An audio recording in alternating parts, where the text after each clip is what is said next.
Experience. Welcome to the Pat Mayo Experience, presented by Underdog Fantasy. Code Mayo at Underdog Fantasy right now. Get yourself a deposit bonus of up to $250. Travelers Championship, DraftKings picks, final bets, sort of. The final bets will be in the newsletter. And one and done breakdown. The weather as well. Ownership, lineups. Tambo is in studio. Gotta give you like the neck massage, get you all prepped for next week so you can win $1 million. That's the plan. I feel like I'm more excited than you are. You're very like down key.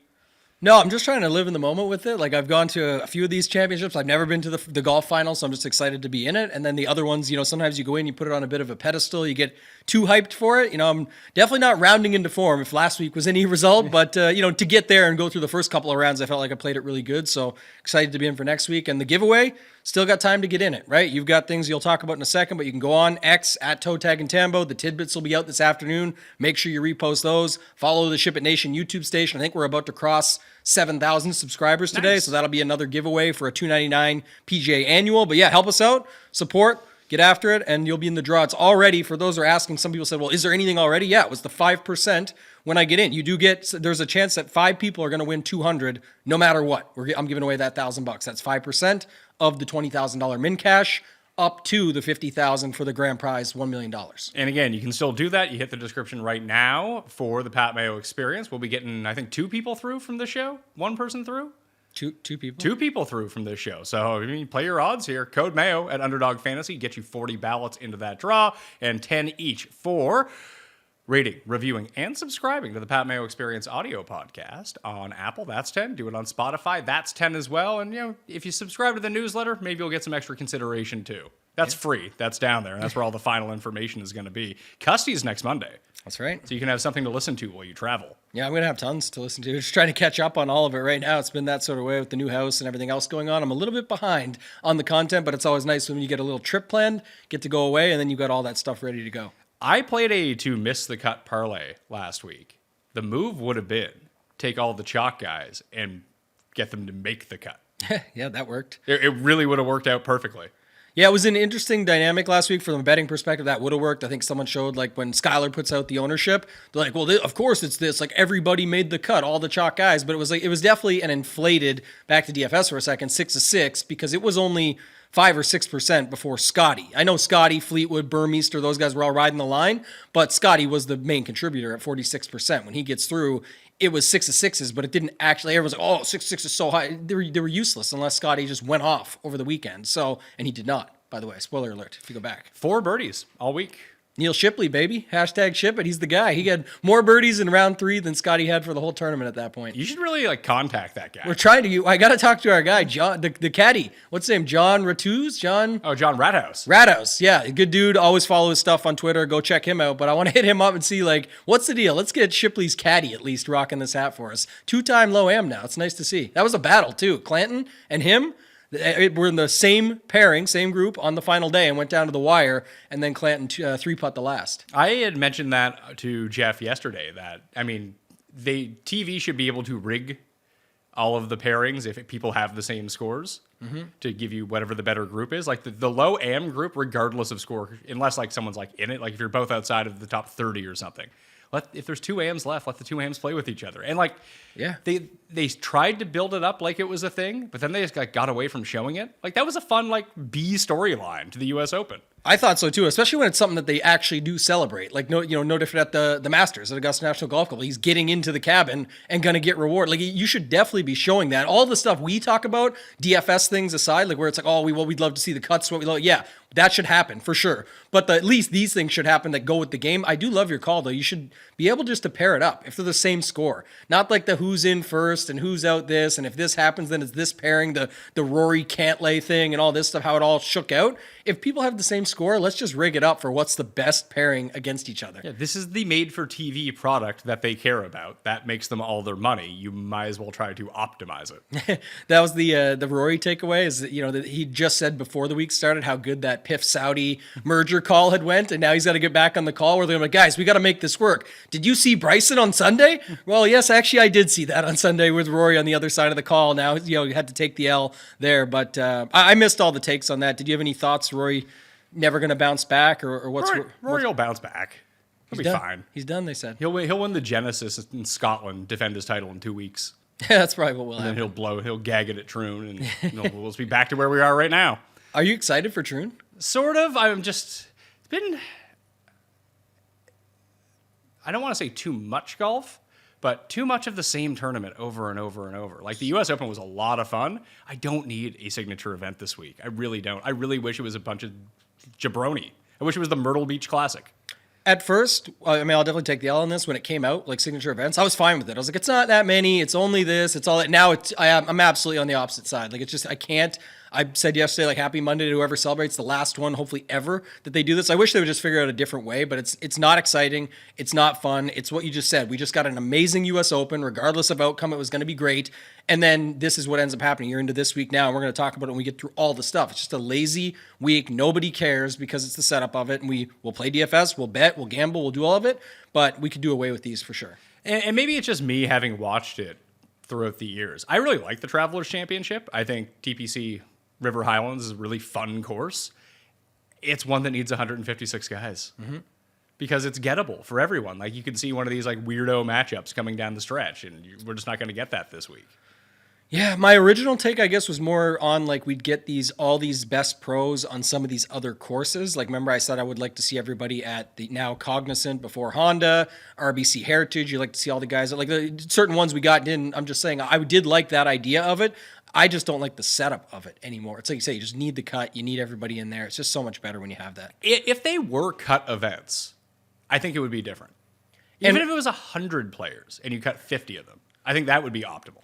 Yeah, the 70 down to 50 in ties and within 10 for the 3 events, like Jack, Arnold, and made it better. Tiger. That was still better, but it was, again, it's like you said, make it 100. Yeah. If you're going to do that. Let's try to build up some new. I get that you want to have your big names on TV on Sunday. People buying tickets show up on Sunday and they want to see these guys, but do you really want to see Scotty when he's playing like absolute dog shit? No. Yeah. True. Just look at this past weekend. Snuck in, made the cut. Really, what did we get out of that? Nothing. It just people live under the impression, people who talk about this, people who do the organization, that they think that Rory is Tiger or Spieth is Tiger or these guys are Tiger. They're not. Yeah. If it was, hey, if you just put in a rule, anytime that Tiger plays, regardless of what he shoots, he gets 4 rounds, people would be okay with that. And they'd show up to see Tiger on Sunday morning and hack around for an 80 or something. No one wants to see Xander do that. Yeah, it's like they have no plan for it. Like, even now, there's definitely Tiger fatigue. You see it out there. Now, the ratings won't show it still because it's still Tiger, and I get it, but it's not going to be forever. He literally said after this one that it may be his last U.S. Open. Yeah, the U.S. Open was just never going to be a spot for him once he got injured. Yeah, I agree. Masters, Open Championship are the 2 places you want to look for him. Cruise around there, be able to make the walk, get involved, make your scores, know the course, whatever it might be. That's, I fully agree with that. And the U.S. Open is just a beast. Yeah, I'm past the point of thinking like Tiger's going to be uber competitive, but I do think he's got like a few Masters runs left in him, and I do think that we'll see him pop up at 1 or 2 more Open Championships. Like Tom Watson did it when he was 60. That's where I got the problem with the Rory will never recover from this one. It's like the world is Dude's 35. He's 35 years old. Like what? He literally came second by 1 stroke in the U.S. Open last year, and I get it. It's different. I get the Open when Cam Smith chased him down is different. I understand the setup of it, but people are so inclined to go off of how it happened. Like the tournament's not Rory's just because he led by 2 with 3 holes left. You have to finish the job. He didn't.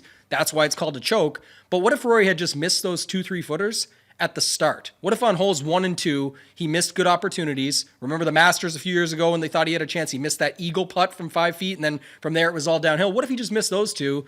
It ended the same way. He battled back and made strokes down the stretch and lost to Bryson by 1. It would not be the same at all. It's because we had the guy in the scoring room with the reaction, with the bailout, with the everything that happened down the stretch. That's just always how people are inclined to take it away. But I think Rory will be just fine. He, after last year, lost by 1 stroke to Wyndham Clark at the U.S. Open. Different way it happened, but it was the same result on paper. He goes out and has, fine year. Comes out and he just won the Wells Fargo. He just won the team event. Like he's going to go out and find his wins. The thing to look at, too, and I think that when people try to put it into context, because everything is so reactionary, it was very much like I asked how many majors was Scotty Scheffler going to win if you had to set an over-under. People were like, 10.5. It's like, It's a lot of majors. Yes. I put it at 4.5. Again, maybe probably too low on that. 6.5 seemed to be the right spot for people to bet an over or under. But I would take the under on that because it's so hard to win one. People are like, well, he'll never bounce back. Rory can't do it. He's 35 years old. Phil didn't get a major win until he was 34. Mm-hmm. Like, I think we forget that part of it. Like, guys can be good till they're 45, 46 now. And everyone has their takes, and I respect all these people out there that are putting them out, but like it's just some of the ones are so bad. Like you said, like, oh, like it's no one, only so many people have done this over X amount of time, blah, blah. It's Rory. You're forgetting he's literally one of the best to ever pick up a club. Like, especially doing it in the modern era, all this. I'm not some Rory stan. I don't care. I'm just saying the takes are so funny because it's just all based on just one thing. Like, he's not going to go home, practice, continue to do what he does, and then look at his record on paper in majors. Yeah, there's missing a lot of ones that you think should be there, but the twos, threes, fifths, all these, he's doing what you can do. It's hard to win a major. You only get 4 every year. That's it.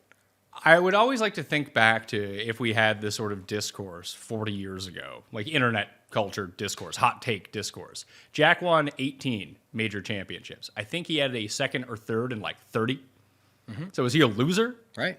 That's how it always happens. Xander was an absolute loser till the PGA Championship. Like, not really, but to what people would be saying, oh, he can't do it, he can't close, he can't do this. Goes out and does it, he's a hero, right? It's the same thing. So it always goes this way. Rory will be just fine. The takes are hilarious, and it's whatever. We gotta have takes after a U.S. Open. It was a great U.S. Open. Awesome finish, like just incredible stuff. The content that's coming out of it now with Bryson, the Johnson Wagner Bryson stuff after the fact. Bryson just going everywhere, slapping around, going the dark balls last night, drinking wine out of the U.S. Open trophy is just amazing stuff. You're not going to get that very many other places. Weather in Cromwell, Connecticut this week. It's gonna be pretty hot. I mean, mid-90s in terms of temperature. It doesn't seem like a bunch of wind until later on Saturday, and it does seem like there is some on Sunday, which will be fun for the conclusion of this. But rain overnight on Thursday doesn't seem like it's going to affect play. Rain overnight Saturday doesn't appear like it's going to affect play right now, but we're doing this a day early on Tuesday, so it's going to be less accurate than we normally are when we're still 24 hours out, which is still not the most accurate thing that you can do. But it seems to be pretty good conditions. Yeah, cloudy with a chance of Morikawa, maybe. We'll have to wait and see. It looks interesting anyway, and we've got the good field. So, like I said, fatigue or not, signature events or not, we'll see how it goes. I don't see anything crazy with the weather yet. It's a bit early, like you said, and then the overnight rain on Thursday night could be something, but don't see anything heavy right now. Final bets for the week. I may add something, and I'll have that in the newsletter, but I'm keeping it pretty tight this week based on what I want to do. I bet Xander before. As soon as I saw the notification that Rory withdrew, I ran and bet Xander because I was on the fence about it anyway. So I got him at 8-1. I don't love that, but I just have a feeling about Xander this week. And I also bet Tom Kim 55-1 with 5 placings. That's all I got in for the Travelers. I was thinking about Harman, maybe. Saw Cam Young down to 100. That's a big number. Yeah, he's been putting up some big numbers. It's the guy that's putting up some big numbers, so that makes it tough. I guess you follow this stuff always better than me and remember it better than me, which I always say, and I think it's so true. But like, didn't you mention just earlier, like you feel like there's a lot more guys that can get it done here? Yes. And so that is the interesting part about the stuff at the top, and it'll play in DFS. It plays into the betting card. It really plays for the entire week. It's just, you definitely can see some of these guys down there that are going to find their way up, be in the mix, and it's just, how does the cookie crumble Sunday afternoon when everybody is down there? What was the playoff last year? It was Ricky, Kawa, and... No, that was at Detroit. Or that was in the Rocket Mortgage Classic. Keegan ran away with this last year. Yeah, Keegan with his kids ran out, everything. I remember this now. So yeah, that's what I was thinking. But yeah, in general, more people can get after it. So that's what makes something like a Xander 8-1 value with no Rory. You got it at the right time. But is it actually when there's a tournament like this and a course like this where more can get after it? Well, even just to consider some of the previous champions at this course. So Xander has won here before, Spieth, Russell Knox, Dustin Johnson, Keegan Bradley. Like just a mix. Who's playing well coming in? Chez Reavie has won here, coming off a good U.S. Open. And that's the thing that I would look at with Xander. He had a really good U.S. Open. Couldn't drive, couldn't putt. But the putting was bad. The approach was amazing. Yep. And we know that he can putt. I think it's sort of like opposite for Finau in a weird way, where he had a great tee to green week, and he putted like okay. At this point with Finau, against guys who can actually putt and match him tee to green, it's tough to back him when you know that he's going to struggle to make 10-foot putts. Yeah, that was the two, him and his buddy last week, Xander and Cantlay both missed a lot. Cantlay missed a ton of short putts on Sunday. They could have put him into the mix, and that was an issue for him. And Xander was kind of the same way Saturday and Sunday. So Tom Kim and Xander, I bet Neiman on Live at 11-1 because I think Bryson's just on a celebration tour right now. He definitely is. And Rahm is still listed in the odds board as the second favorite. Like he can't play this week, can he? If he missed the U.S. Open, how is he playing in Live? I have no idea. That's what I'm not sure of. I know it was just the risk of it, and obviously the heavy walk and all. It was like a toe and all these other issues he's having. But I just think in general we'll have to wait and see. I think that event, Live Nashville, would be one of the better ones. Well, like Australia would be nuts, obviously, but I think on the state side, I think going to Live Nashville would be awesome. I got a message. Feinberg got a message from someone who I believe is a member at the Grove, and they expect like 50,000 people. It's gonna be nuts. Nashville's incredible. You been? I've never been to Nashville. No, I flew into Nashville to go to Bonnaroo once. So okay. I've been to the Walmart in Nashville. It is amazing. Nashville's a great spot. So I think this event this week would actually be one of the better ones. I know there's always going to be haters and things like that, but I bet you this would be a good one to go to. Let's see if I can find just a lot of discourse between Jeff and Tim in my DMs are a big one. Let's see. Yeah, it's a home-gated community. 50,000 people coming Saturday into the tiny community. Probably the most attended Live event ever. Live says we can't get greens above 13. Members play at 12.5 most days. No rough, giant fairways. And they have tees not even at the tips for about 1/3 of the holes. If they pick easy pins, the guys are going to shoot like 58. Yeah, it's going to be awesome. So yeah, should be fun. Get some scoring out there, get a bunch of drunks, have a party. Like that's what Live needs to do. It always looks so bad when they go to these places like Singapore and Hong Kong. Just like literally no one is there. It's Saudi Arabia. So if you can at least build it up, like everyone points to Live Adelaide of why this one's actually like kind of cool. Like if it was this every week, people would tune in. Yeah. So if they can try to build something like that stateside, I think that would be a little bit better. So I bet Neiman there at 11-1, and I bet Guido on the Euro Tour at the KLM Open in Holland. Don't hate it. 37-1. I just tailed Tom and Sky on that one. That show is out now. The KLM Open picks and preview up on Mayo Media Network. So those are the bets. One and done. I had a very bad one and done week. I ended up going with Decky. That probably worked out much better than the losers I picked. I picked Morikawa and someone else who sucked. Cam Smith probably. But I'm outside of the top 1,000. I went from double money to double out in the course of a week. And we have this.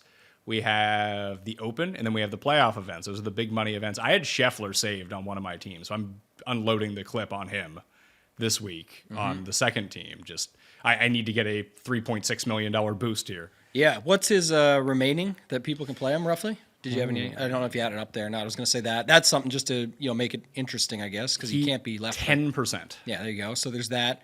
The chalk, you have to just peg the chalk correct. Like all the Scotties that were correct gave people a ton of money early on. And then, basically everyone who has used, I got a win out of him on my other team. Basically, if you would use Scotty, unless you're cussed last week, you got a first or a second out of him. Yeah, and last week, Bryson. I mean, if for the Live guys that were remaining, Rahm went out, so that made it a little bit interesting because Rahm probably could have pulled some. Brooks would have pulled some, but some people used Brooks at the PGA Championship and wanted to save Bryson. So I don't know what Bryson ended up being. I thought I saw like 17%.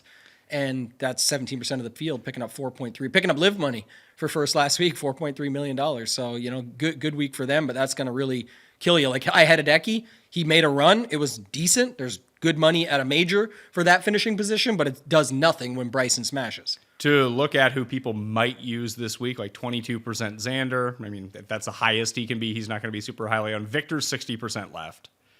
Okay. Cantlay is 35% left. Wyndham Clark is 58, although I doubt anyone uses him. Hideki's 53. Russell Henley is 72. Keegan is 76. Fitz is 64. I bet you those guys get an artificial boost up the board. I think so for sure. Like the Keegan thing, even though it's just whatever, but it's, because unlikely to go back to back, etc. But maybe Cantlay. People are feeling pretty good on Cantlay this week, I think. That's never really a good thing. And it hasn't been. That's correct too. But I also think it's just coming off the finish. Being able to play good here, the putter, he didn't make any putts, so maybe he will this week, but, people having him left over probably feel better about going to him than Vic. I can see that. That just my thoughts. I'm probably going to use Vic. Like when I did the research show, Vic was the one who kind of popped off. Mm-hmm. And, he had one really bad round because he can't chip whatsoever, especially off those tight surfaces at Pinehurst. The one thing I accurately called this week was Vic would be shit. He had a pretty good round, too. I thought he might be able to use that putter like he did at like St. Andrews and other places like that where we were surprised, but we knew that he may not have to chip it as much. But there, as the week went on last week, it was a lot of talk, and we even talked about it on the show that people were saying, it's not as much putter as you think. They're like, it's not really going to be as easy to do that. So you will have to chip the ball, and then that clearly affected Vic. And even if it was putting, like there were so many false fronts, like that's why I never really understood the like, hey, this will be like the Open Championship. Like, yeah, there's a lot of weird undulations on those Open Championship greens, but it's fescue most of the time. So it runs a little bit slower. You can kind of gauge where you need to get the ball to and let it trickle down. You need so much touch with a putter here at Pinehurst, even if you were able to do that. Like Morikawa did it sensationally in round 3. They just couldn't get it going in round 4. That was a wild round. 66 bogey free. Yeah. Even with the birdie at the last 2, just really crushed it that round for sure. Yeah, but 2 rounds, Vic lost 3.5 strokes around the green. Yeah. Like and you missed the cut by 1. That's exactly where it was. He gained off the tee, he gained putting, he gained on approach. Like if you just double up all of his numbers for the course of the entire tournament, he would have been like top 5 in ball striking. Vic is back, just not in the way you want to think of it. He's back to having no around the green game. So if he ever had, and I know people are giving him credit for a little bit there. Yeah, and then maybe he can get it back going a little bit this week. Or just hit all the greens in regulation, which you can kind of do here. Yeah. Go bombs away. So I'll use Vic and Scotty because it's an elevated event. I want to get that money. I'm not going to fuck around with Henley or Harmon or any of those guys. Yeah, Henley, Harmon, Keegan, some of those guys probably be... I'll just go to the top. Like you said, people artificially just put those guys in the mix because they either think that's the way to go, or they didn't realize, at the start of the year when they were saving guys, they think, oh shit, now it's a signature. Remember, at a signature, you got to get the guys up there. You got to get the money at these events. So, it's not to waste a guy. Best Bet Show coming tomorrow on Mayo Media Network. I got Vincenzi, who won like 6 figures on Bryson, and Raza. Should be a fun show. And we'll talk about Seamus Power here in a second, but I like Seamus Power as my gold pick. What is the gold pick? You'll have to tune in tomorrow to find out. But I like him for DraftKings, too, this week. It's cheap. 6,500. Yeah, he makes a lot of these lineups work. What's your initial impression this week on how lineups should be constructed? Because in these, I haven't gone back and done the research because, I don't do those sorts of things. But I imagine that you've taken a look at some of the reviews of the elevated events, especially the no-cut ones. I would guess it's some sort of like 5-1 onslaught does really well. Well, it's just going to be naturally to the stars and scrubs. Like it's especially because Scotty has done so well this year. So that's really what it's going to go to. But the big thing this week is the Rory WD, which even if people were going to be somewhat lighter on Scotty, even if they were, which I don't think they were, you just now added back into that mix. So Scotty, Xander, Morikawa, you got the big 3 up top. There's plenty of ways you can even play 2 of them together. Like there's, going to be a heavy contingent going up there. We know a couple guys in the 8K range will get love. Know a couple guys in the 7K range at the top. One guy at the bottom of the 7Ks, I think for sure gets love, which is wild, and I'll get your take later. And then the low 6K range, I think Power is maybe a slight pivot off of Svensson, who looks to be extremely chalky. Yeah, I'm seeing, Fantasy National people are going to like Seamus Power because he'll rate out pretty well just based on what he's been doing. Victor Perez is another one I think can do well. How high do you think Thorbjornsen gets up? Nothing. Okay, I didn't play Thorbjornsen. Yeah. $6,500, that's the play. Yeah, I can build the... Like, this guy is going to be awesome. Yeah. Whether he's awesome out of the gate, I don't know. But remember, I said the same thing about Ludwig last year, and I kept using Ludwig. Now, he was priced at like $9,000 to start off with, but he was still good. It's not like he was bad coming out of the gate, just I was betting him to win. He wasn't winning. We're getting the $6,500 price tag for this week. That's what I'm saying. So, yeah, get after it. I think that's fine. I think... I bet you Griot picks up a ton of steam. I think that's possible. He's 6,300, so if someone needs a little bit more savings, they drop down. People usually like Putnam for the projections, Schenk a little bit, things like that. But I just don't know if people need to go that far. You can build a really good Scotty lineup just putting Svensson in it, and that's what's going to be the. I think that was the highest we ever hit. It was 524 dupes. Whether people are just putting it in and watching the show, I don't know. No, they're not, because that was. No, of course. I'm just saying it's like it seemed because it was that high. Like you're thinking, wow. And it equaled out to be $0 remaining too. It's not like we left 100 or left 200. Like that was just a very logical build. Who are the guys that everyone is going to use? These are the guys. And that lineup wasn't bad, by the way. I think you would have like won cash games with it. It was 6-6. Yeah, it was 6-6, and it had Henley. So yeah, so someone said that about like using an optimizer and using projections, because we do talk about it some on the show, and we tell you like it's a piece of the puzzle. We're starting with it. We knew that projected well, and that's how we landed on it. We knew it was the chalk, and that's all goes hand in hand. But someone said in the Discord over at Chip It Nation, garbage in, garbage out. I said, it's not garbage in. You're putting in a lineup that's a 6-6 that projects very well. That's good. I said it's more lazy in, lazy out. If you're just going to go press optimize or go watch Pat and I or see what we're saying is the most chalky lineup, and we're telling you that, that's the whole point of this show. we're finding out what we know other people are doing, and then what's the field doing, and how can we go up against it to beat it. And that lineup was a 6-6 last week on a week that was 20% 6-6, but we had Scotty in that, so it was the same to me. It was just one of those things that you notice that you'll find this week, Pat. I think even easier to find the optimal than last week. Okay, so I think people start with one of two builds. It's going to be the Scheffler, start with Xander, or the 3 9Ks of Hideki, Morikawa, and Cantlay. And it's definitely neither. It's just Scotty up top and Svensson on the bottom, and then Phil at the middle. You really think Svensson's going to be that popular? 100%. Okay, so Svensson. And I have the exact lineup right here. All right, let's hear it. Svensson, Scheffler, double S. Yep, it's Scotty. It's actually double S for real. Sepp Straka again. Okay. Your boy Kim Okay. falls in, and that lands you on the guy that's going to be popular at the bottom of the 7K range, Harris English, which I was going to get your take on. I don't know why exactly that is, but then He won this tournament before. 4 years ago or 3 years ago, And then Henley. and then Henley. Yep. I don't like that lineup.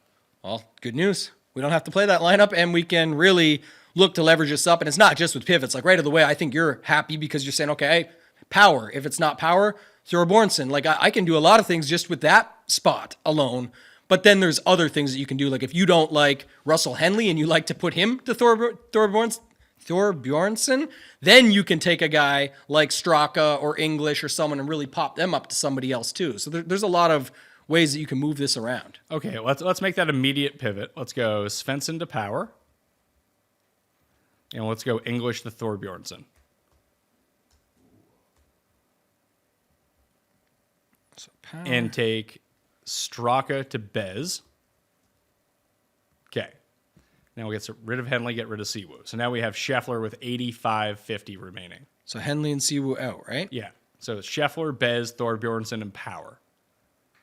Okay. And then you have, so it just depends if you want to land in that 8K range now and get some of those dudes. Like it's probably Herman Thigala. Yeah, I was just going to say the chalk would be Henley Connors at that point. Yes. Probably. I'm just trying to see what the difference is. Okay, Connors, Henley. And then you said Harman. Herman and Thigala, and it leaves 0. Yep. Or instead of Herman, you use Tom Kim and get rid of Thigala, and you can have Sam Burns. Herman, Tom Kim, Thigala, Burns. Do you like Burns this week? I kind of do. And it's less to do. I mean, it's nice to see that he played his final 60 holes at 6 under or whatever it was. Like, that's great. This course is not going to mimic the U.S. Open whatsoever. So, but when I went back and looked at guys that have done really well at the Travelers over the years, they tend to play well at Riv. They tend to play well at Valspar. There was another one. They were all Sam Burns courses. Mm-hmm. So I was actually thinking about making one more bet on him. Go Xander, Burns, Tom Kim, and that's a week. How do we get Taylor Moore into this lineup then?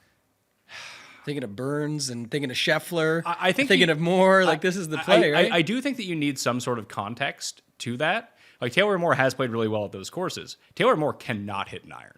Like it's unbelievable how poor he is with his irons.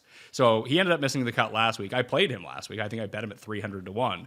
But the irons got going so bad, and he wasn't able to scramble his way out of it. If he has to scramble his way out of it this week, he's just not scoring enough.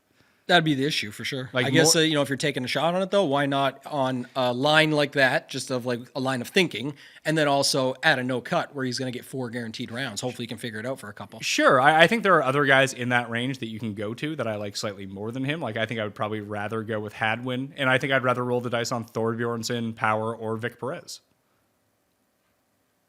That'd be my takeaway, at least. Yeah, I don't disagree. I think it's fine. I just think, Hadwin looks pretty good. What do you think people do with Eckroat, some of these guys in there? Eckroat, Glover, Kitayama. Like those guys are all popping a little bit as well, but do you think people are interested in them at all? Nope. I don't. Yeah, and so the other big takeaway, I guess, then off the top, going back to the original thing and sticking with where we are now, is saying just that this lineup is quite different. You went to we ended up on a 9K in the end with Burns, but even if it had stayed at the Thigala version at 8 or down from that with the 2 8K guys, it was just so much different than the original, starting with only 1 6K guy with 3 7Ks or 2 7Ks. Now, when you take it down to 1 7K, multiple 6s, or do it differently that way, you're already going to be unique. And then, of course, we could talk about just Scheffler as a whole. I'd be interested to hear where you're at with him this week, bouncing back after last week at this course. What do you think? I like it. I think he does. I mean, there's a reason he's 3-1 to win. Oh, for sure. Yeah. Do you think, ownership-wise, where do you think he's going to come in at? I think it'll be less than you think, just because he wasn't good last week, and I played 100% Scotty, and he let me down. Like there's that part of it. But when I say less, he's probably like 35%. Yeah, I actually feel pretty good about that number. That's what I'm thinking. And I think it could have came in around like maybe 30, and I know we're just, splitting hairs at this point, but 30 was what I thought it could be. It definitely feels like the 35 range now because of the Rory WD and just the way you can build lineups. It's just so easy. Well, the way that, we're doing this way earlier than we normally do, so the amount of lineups generated on Fantasy National just aren't near like the 20,000 like it normally is, 30,000. It's at like 1,000 right now because no one's generating lineups on a Tuesday morning. And after a major, it's just a natural fatigue. Like just, okay, I got a lot of content over the weekend. Now let's just take a minute to breathe. So from what I've seen so far from the early generated lineups, and Rory was still included in this, if people are doing it this early, they probably did it right away. That although the projection on Morikawa comes out pretty high, he was not generated in basically any lineups, like 7% of lineups. Because Cantlay was 26%, Xander was 29%, Ludwig was 17%. People just shied away from Morikawa, which I thought was interesting. I don't think it's going to be obviously that low, but the calculated percentage of ownership, the projection right now is 20%. But that doesn't match what people have at least initially started doing. So there's only 6 guys in the 9K range. You were mentioning earlier, and that's why I just don't see that build being as popular. I actually think it's an interesting one this week, is to get three 9K guys in. Well, let's try this one. Let's put up the main lineup we just had.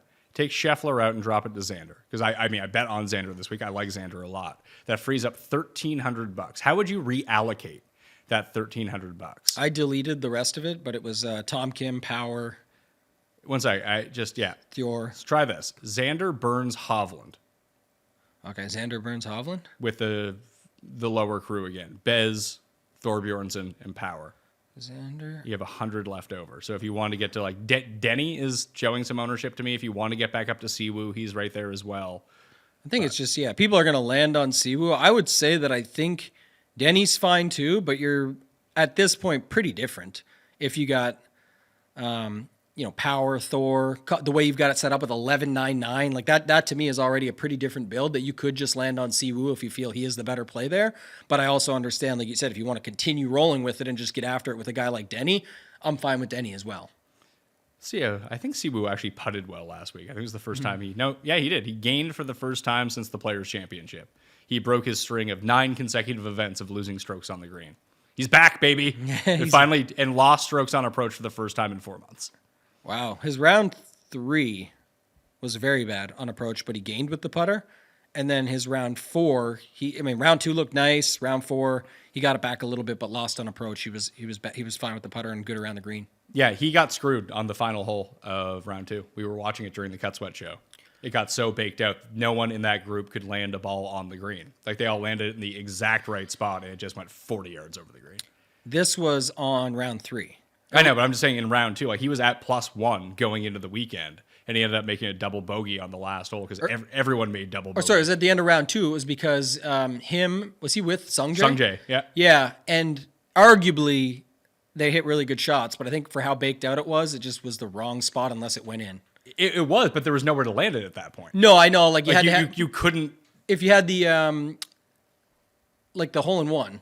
Well, there was 2 of them, but the Molinari one. If it didn't hit the hole, it was gone. Molinari's one was like pure. It's almost like he was aiming for the bunker, and he just got lucky that it hit the tip of the fringe, and even that rolled all the way up, all the way into the hole. That's where those guys, like I watched it because Siwoo and Sungjae back to back. It's like, man, those were both really good shots. Sungjae's, I think, had too much sauce. Siwoo's got a bit screwed. Yeah, Siwoo's was high. It landed where it needed to land. It was just gone. It needed to hit the pin and drop in. And like I said, Molinari's was gone too if it didn't go into the hole. Like Straka's earlier in the day, like that was holding up. That rolled out properly. I thought Molinari's was like super plugged, if not. I mean, over the other side probably too, but I thought like it was really close to that bunker where he got lucky that it just hit the top. But yeah, Siwoo should be fine here. I think at 7,500 he's going to be very popular. Yeah, and I don't think that there's that big of a difference between him and Bez at this point. Bez who just kind of grinded out a finish. He came T32. Yeah, like that would be another thing. Like just some of these guys, like, man, who's 66? Well, you already have. I mean, we're fine with Thor. So if you got Xander, Hovland, Burns, Power, Bez, and your guy, that would be pretty solid. Yeah, I mean, I'd like to find a way to get Tom Kim into this mix, but I really can't. So maybe we'll do that with the next lineup when we get rid of Xander, and we'll go to what you just said with the... Well, Tom Kim is more now, right? Yeah, He's but 81. let's get rid of Xander, and we'll do that 3 9K. So who are the 3 9Ks that you like? I like Morikawa, Hovland, and Burns. So let's do those 3. I'm fine with that. That's what I was thinking we were going to start with. I just don't know if you go Tom Kim. Wow, you still have 6,900. Yeah, and you turn Bez into Tom Kim. Then you can keep your dude. Yeah, you can keep one of the two. You can go up. You have $800 to play with. This is another thing, actually. You do land in a pretty interesting zone because as much as I think people can make a case for these guys and say they're solid plays, like, Or you can play Bhatia instead of Power. well, that too. But I would say like JT Poston, Horschel, Bhatia, Pendrith, those guys. And then I wonder what your take is on Zal and English because English is getting the love because the projection sites love him and the odds love him. English is fine. I'd rather play Hoagie for $100 less. And I'd rather play Bhatia for $100 more. Because I do think this is going to be a scoring fest. So I want guys who can go out and score. And remember, like, Harris English is good, but he's very, like, across the board kind of good. So he can spike in any given week. Mm-hmm. But the year that he won, he beat fucking Kramer Hickok in a playoff. Like, it wasn't an elevated event when Harris English won. That was the year, too. Was it like a the 7-hole playoff? Yeah. Yeah, poor Kramer. So we take Power and turn him into Bhatia. Or so Horschel. what do you? I have Morikawa, Hovland, Burns, Tom Kim. Yeah. Okay, and then you got Thorbjornsen and Bhatia.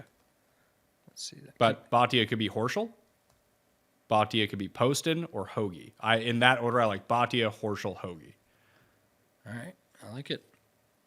Do you like anybody in the upper sixes, like 69 to 67 range? You mentioned Adam Hadwin earlier a little bit, but I didn't hear anybody else. Hadwin I can get on board with. Probably Hadwin next week is probably the play. After he lost in the playoff, and he'll be super popular next week, especially if he's like okay this week. Yeah. Do you know who the play is this week? Pavon? No, it's Is anyone using Pavon? Probably not. They don't believe that he could continue to do it, but I'll use him. 6,800. I was going to say him, but I was going to say, you know what has to happen here, right? Is the field is just so bad next week. That's why I brought up that playoff earlier because you and I were talking about Rocket Mortgage pre-show with the championship next week and all that. But you're like, did you know there's all these studs there? And then tell me who the studs were again. Ricky. The studs? Yeah, okay, so I think I have that show scheduled. If people do want to do some early research on the Rocket Mortgage, I actually have the show up on YouTube right now. And there's always a hack that scheduled shows end up on private. But if I leave it as unlisted and you just go to the Pat Mayo Experience like playlist, you can find all the unlisted shows on there if they're already uploaded. But if they're private, you still can't watch them anyway. But I'll make that one unlisted if people want to do the early research on Rocket Mortgage. It's a terrible fucking tournament. So who is it? Ricky, Zal, and Tom Kim are the 3 studs that are committed to the tournament. The next best guy is probably Thorbjornsen. Wow. I don't even know if he's playing or not. So that made the research show hard to do. Because I basically went under the assumption of I went to the season-long planner at the top of Fantasy National, like who was actually committed to this event. It was those 3 and Taylor Moore. So those 4. And then I was like, well, none of the good players are going to play, so it just has to be everyone else, right? Yeah, that's pretty much it. And that's what I was going to say is that, the play is probably Ricky because he won last year at the Rocket Mortgage, and he's just going to randomly play good this week so that it pumps up everything for next week. It's probably in the script, right? You got to get Ricky going so that next week has a lot to talk about. But, some of those guys are interesting, I guess, like Tom, Zal. Zal would be, but again, like, do you think the average winning score in the 5 years of the Rocket Mortgage, like minus 23? Yeah, doesn't feel like Zal. That doesn't feel like a Zal. Is it priced in at 7,100? Because we used to be saying that. I was saying that for a long time when he was like 9,500, and I was just saying that to me doesn't make sense unless you do something or in higher stakes. At least you can package in and be okay with the ownership and eat it that way. But for me, you got to be able to get there. You got to be able to score. So I don't know, but 7,100, price it in. Maybe like Chris for next week. If Chris Kirk ends up playing, is like a good track record in Detroit, but he might be like too big of a star to go to Detroit now. Too big of a star. Cantlay's playing the John Deere. Wow, that's how you get a win, I guess, these days. So the chalk version of this lineup, the Morikawa, Hovland, Burns, is probably Hideki, Cantlay, Finau. I'm guessing Hideki, Cantlay, Finau instead of Morikawa, Hovland, Burns. Can I just take one quick break to tell you something? Yeah.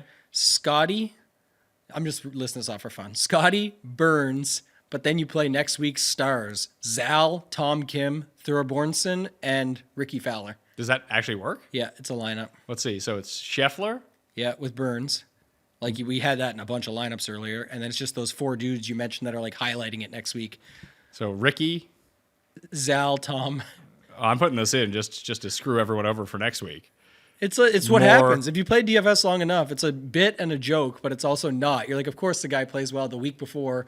Everyone knows that he's going to be at the defending champion at the Rocket Mortgage or something like that. It just happens. And we don't even need to use Sam Burns in this. We can just use Ludwig Instead of Sam Burns.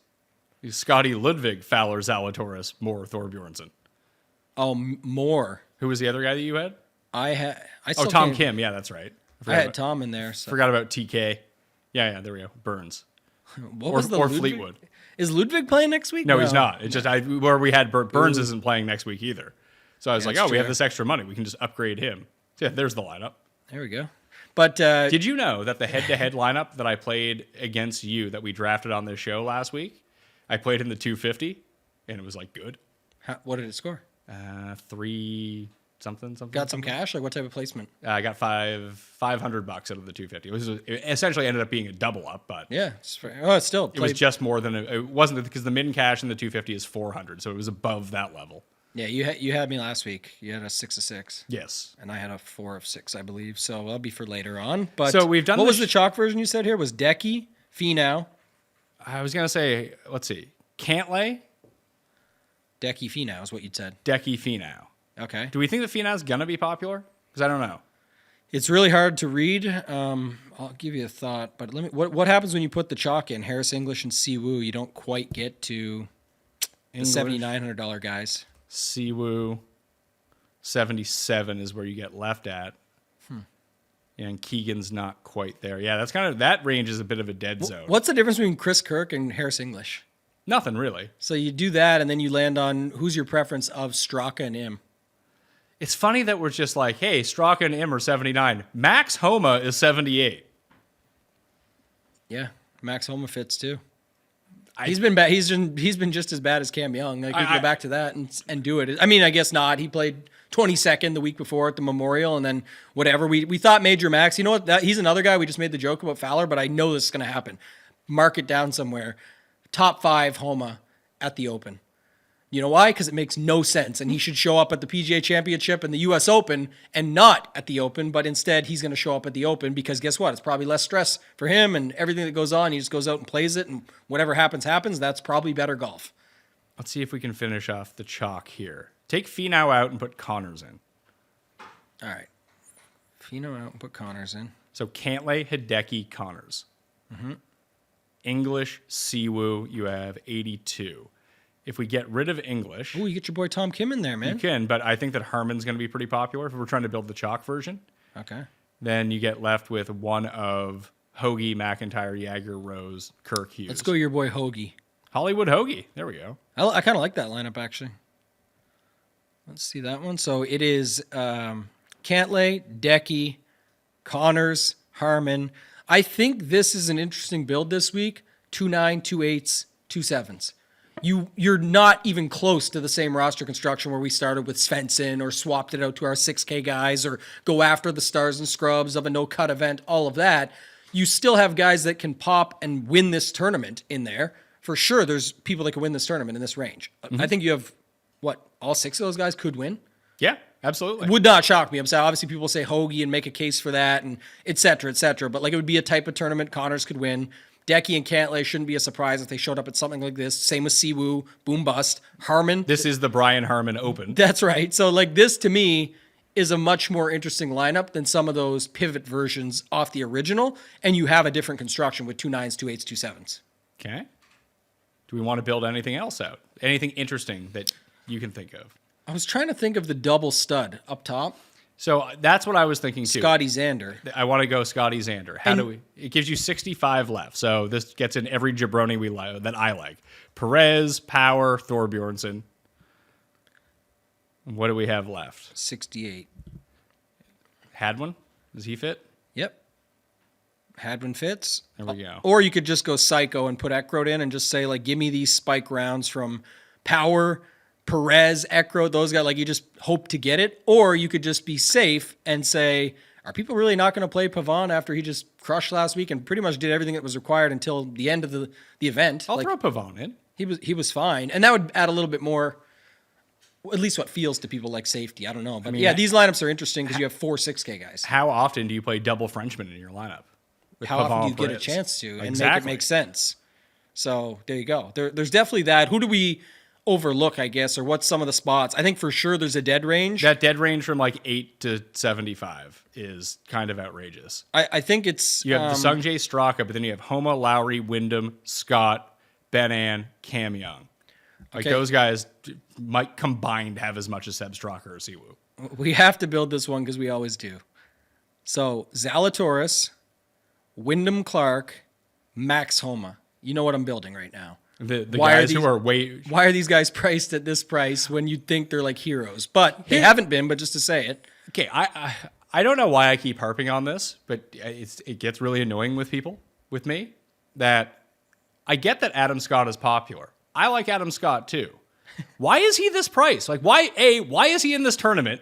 Why is he this price? Like, I just don't understand it. He hasn't been good in so long. It's just because what he is, man. He's the most interesting man in golf. Just like you always say, he's the handsome dude who shows up on the private jet. Nobody gets to talk to him ever, anything like that. The rare time he does the interview and whatnot. But yeah, listen to these finishes this year: 32nd, 42nd, 12th at Colonial, cut.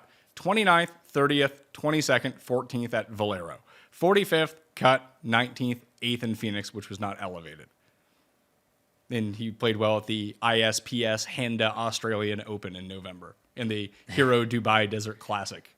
It is the people that get on him is a little bit about his like, oh, if you want 30th place, play this guy. But then sometimes it is that it's in these extremely strong fields, really tough courses, things like that. So it's like, well, there is something to be said for strength of field.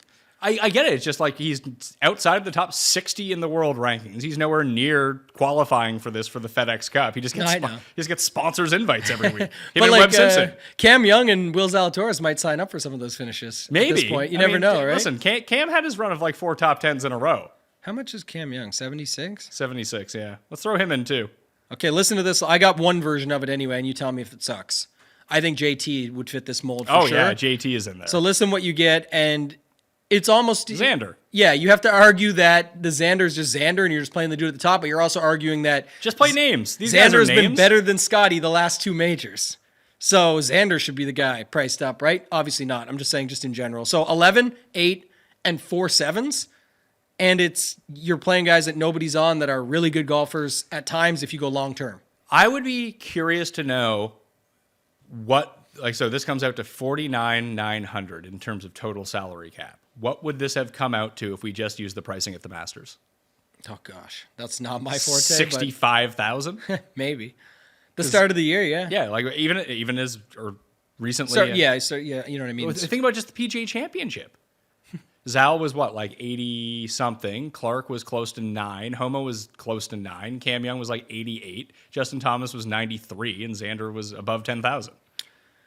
And who do you hate the most in this? To me, it's probably Zal. Yeah, it's probably Zal for me too. Just because I don't, like you said, we don't love that. If you take out Xander, just because, yeah, it's like cheating going to the top. Let's just say 92. What do you have, about 9,200 left? Mm-hmm. Hideki Fleetwood, or is it Burns Hovland? I like the Burns Hovland side. That's me. Yeah, I think I do too, actually, just to say it. But it is like, you could still say, there's something to be said about Decky and Fleetwood and then this type of event. So it was Burns, Hovland, and then all those 7K goobers who used to be good? Yeah, it was just Clark, Homa, Cam Young, and Justin Thomas at 8,500. It's funny that Justin Thomas at 8,500 is going to be like 0% owned, where Connors and Harmon and Henley are going to be mega chalk right around him. That is very interesting. And especially, when you talk about Justin Thomas, it's been kind of the putter, first of all, which that has been a problem, and it came back. He's the one that had issues last year with it. But usually Justin Thomas, no cut, scoring him. Remember the events like 8,800? People are like, good luck fading Justin Thomas. And then he goes out and wins at 8,800, like things like that. So I've even been a culprit there where I said, like, I just don't see his game being there. And then he comes out and wins. So I think this is talking back in the day, but even right now, when you're getting 4 rounds, you need a couple spike rounds at 8,500. Justin Thomas could spike some rounds. So people won't believe it. He sucks. He's no good anymore. But again, you're getting a no-cut event. Everyone should try to target, again, the fairway props this week, and even green regulation props on Underdog Fantasy if they come out to be low. Obviously, we're doing this early, so we don't have the numbers. Just refresh. They're still not up yet. They usually come out with the tee times. So the Pat Mayo Experience Classic is going to be up there as well, so go draft your teams. But keep a lookout on those for if they're 12.5 greens in regulation, go higher. And if it is anything in like the 9.59 fairways, go higher than that. This week as we hit something last week. We did. My account was up. I don't think we hit the show one, but whatever other one we hit the 5 one on the show. We didn't hit the 8 one. Hideki screwed us by we got hooked on a fairway. He missed the last one. You know, it was a great week in DFS on the other site when I go and check Underdog and say, wow, nice. There's money here. Here's a boost for the week. Yeah, that's how you know. But it's a fun week, and the U.S. Open was awesome. So I love that. And that's 2 weeks in a row. Like, we've been trying to grind out those fairway greens and regulation edges on Underdog. I think that worked out really well. Like, that's how I kind of want to play this going forward rather than, this guy on this day is going to be lower than 68.5 scores. Like, I think that's where the real advantage lies. Just looking for a different angle in. I think that's kind of the key. People don't realize with these prop sites, that's the benefit, the added boost is that you can go do that. And I don't see any other lines, if you will, moving that way. Like the highers and lowers are not moving as quickly as... Well, they are for us. Anything that we give out, they get... For the fairway ones, but it's because you found, like I said, I think you found an edge and attacked it, and then obviously everybody hopped on with it, so it's going to move it. But I just feel like you're not seeing 3.5 or 4.5 birdies go to 5.5 very often. Like you're seeing those stay pretty stagnant. You got to make your choice. Versus you can find an angle in. You said it, 14 fairways, 71% clip. Like they just got to hit their fairways. Then we found the guys that can. It was close. It was really close to a big week, but it still turned out to be good. Yeah, ended up money. That's all I really all you care can about. ask for, man, and at then the just end of put it. yourself in the position and keep after it. So code Mayo at Underdog Fantasy gets you that deposit bonus and get you in the draw to win Tambo's money from the Fantasy Golf World Championship if you haven't done that yet. Plus, you support the show. It's always a fun thing to do. Support the Pat Mayo Experience and Mayo Media Network. Head-to-head draft. You ready? You're up first. I was. I think I beat you by like 100 points. Last week was bad, definitely. You had a 4 or 6. And with guys going backwards. Yeah, you had Norin and someone else who missed the cut. Forget who it was. Head-to-head this week. All right. No, just kidding. I don't remember, but it was not good. That's for sure. Xander for me. We'll kick it off. All right. I am going to go with Scotty, and I'm going to go with the Brian Harmon Open, like you said. I like that pick. I'll take... How does this work? 76. Hovland and Thorbjornsen. All right. And I'm now going to go down and get some of these guys. So let's see what I want exactly. I'm going to get... I think I'm going to see if this works, but let me just try something quick and then I'll let you know. Ugh, really? Don't love that. Well, I'm going to take Poston. Okay. So I'm going to start there.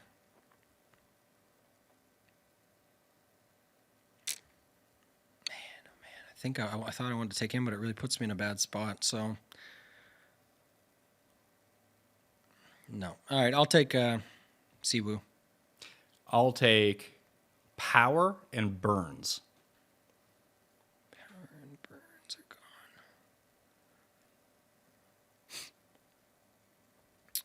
And I'm going to take... What rounds this out? Let me just see. You took Power, Burns, and you took Thor down below, right? Correct. Let me see if this guy gets in here. 81. I'm going to take Griot and Tom Kim Okay. to round it out. And I will take Sam Burns. Or sorry, Bez is my last pick at 74. I'll leave $100 on the table for you. So I'll get yours in a second. I've got Scheffler. Then I drop to the 2 8Ks with Harmon and Tom Kim.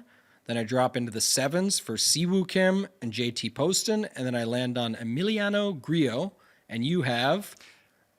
Xander, Hovland, Burns. Bez as my 7K. And then Michael Thorbjornsen and Seamus Power at $6,500. You got the guys you wanted. I did. And This you is left true. $100 left over? $100 left over. What do the projections say? It's you. Whew. 12? Really? Even you with Scotty? I guess it's because I have 3 I took like studs. Griot, and you got some of these guys, so it's close. But Of note with Posted, I want to go take a look at this to make sure I actually have the accurate data with this. Oh, he's been better with it recently. I guess he came 5th at the Heritage. Generally speaking, in tougher fields, not usually all that great, but he has been a little bit better this year.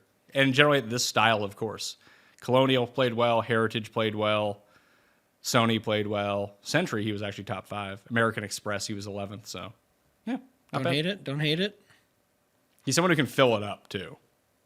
Don't hate it. Also, donate it. Could be that as well. Could be donating again and just giving back to the Pat Mayo head-to-heads here. But I think that I'm fine with them. I just like that construction a little bit. If I'm just opening up on it a little, like the 2 8Ks with Scotty versus the Scotty drop into the 1 8K guy and then get the chalk 6K guy and then fill out the chalk in the middle. Like I don't love that obviously any week, but just especially this week, I feel like it's really lazy, and it's based on just a signature event following up a major, no cut, smaller field. If you were to change Scotty into Xander in that sort of lineup, would you take your 8Ks up to a 9K guy, or would you try to get another 8K guy from the 7K guy, do you think? Probably boost up and get another 8K guy. Would you turn like Poston into Connors or something? I'd look for something like that angle, yeah. Okay. What did I... Okay, if I have it, I think you had it. I think that might be it. But it was Harmon, Kim, and then... I'll skip on Poston, like we said. I'll go down. I'll keep my Griot pick just because I'm going to trust a guy down low to make everything else work. And then it was Siwoo, right? And then it's Siwoo. So you have 8,600. You could have Henley, Thomas, or Connors. How do I have that? Oh, because I'm taking... If I took Scheffler down to Xander. Yes. Sorry, and it would be Henley. Yep, that's exactly what I would do. So it would be Xander, Henley, Harmon, Tom Kim, Siwoo, Griot. Yeah, and again, this is you're not on Scotty, you're not getting some crazy discount to Xander, but you're getting a little less ownership. That's fine, but you're not on Scotty. Do you how much of a difference, like a delta between those two, do you think there's going to be, Scotty and Xander?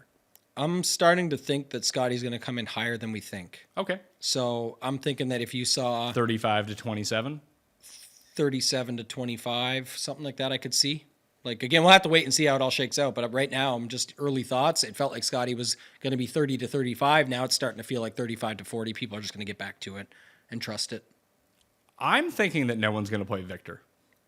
I'm thinking the same. So I like him a lot this week. People are liking, so far at least, Cantlay. People are going to... Projection is going to pound Morikawa in there to those builds no matter what happens. I'm not sure. I guess that's the other, like the balance build we didn't really go in on. We went a little bit different with it. But if you started with Hideki, Fleetwood, and then one of Burns or Finau, you got some pretty solid guys that in a field like this, I think people are just thinking naturally, well, I'm leaving all the win equity up top, but at this course this week, you just never know. And also then it could be the construction. That gets you a totally different balanced construction than dropping all the way to the bottom for nothing, or you could try like a Svensson to make a 4th high price guy work. You know what I mean? Like you could switch it up that way. We didn't talk about Fleetwood. I think that he and Vic are the low owned of the 9s coming in. Not like unowned, obviously, in a 68 person field with no cut. Like 10% is pretty good, pretty low if you're going to be one of the top guys. Do you like Fleetwood at all?